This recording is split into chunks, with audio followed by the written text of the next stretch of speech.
The ethical obligation of moderation. The role of a moderator on a popular social media platform, especially one frequented by both children and adults, carries immense responsibility. As the digital landscape has grown, these platforms have become arenas where interaction between vastly different age groups occurs, and with that comes the risk of inappropriate, illegal, or harmful behaviors, such as grooming by pedophiles. This essay will explore the morality of a moderator's decision to refrain from reporting such behavior, particularly when motivated by a reluctance to ruin someone's life. Moderators on social media platforms are not simply passive overseers of content, they are gatekeepers of safety and ethical interaction. Their role often involves identifying and removing harmful content, enforcing community guidelines, and in more extreme cases, reporting illegal activities to law enforcement.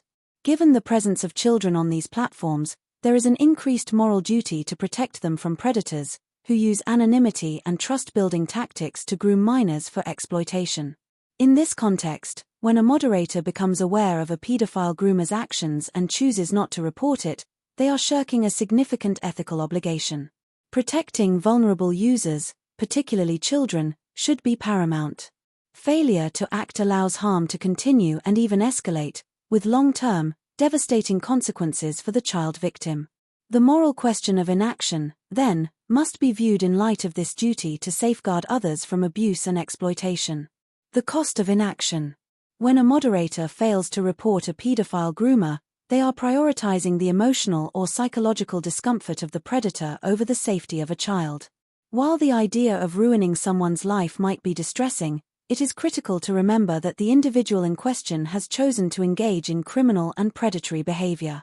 This is not a situation where the moderator is contemplating punishment for a minor infraction, but rather the ongoing abuse and manipulation of a child.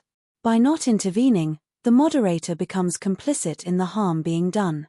Their silence effectively allows the predator to continue, placing other children at risk.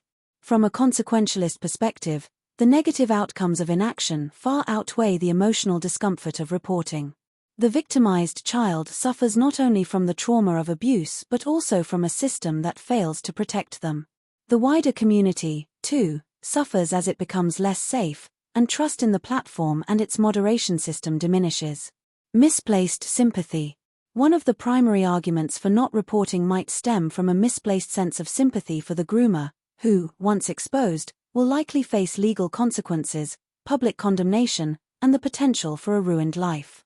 While it is important to acknowledge the complexities of human behavior and the possibility of rehabilitation for some offenders, this sympathy cannot outweigh the need to protect children. It is also worth questioning whether the reluctance to report stems from a more self-centered concern, the moderator's discomfort at being the one to deliver news that leads to severe consequences.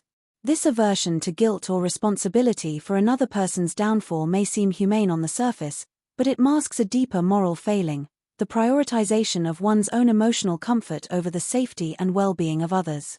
True morality often requires uncomfortable actions, especially when they involve protecting the vulnerable. The moral harm of silence.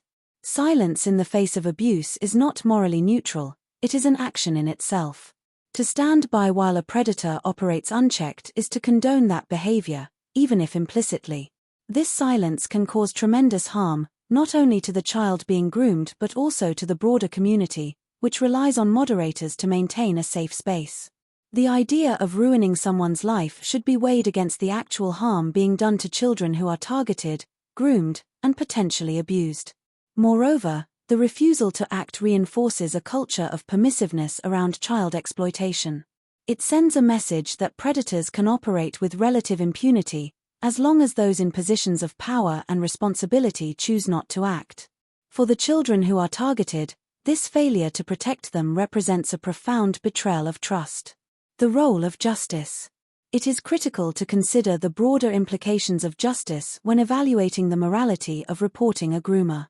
Justice is not simply about punishment, it is about restoring balance and ensuring that those who harm others are held accountable for their actions.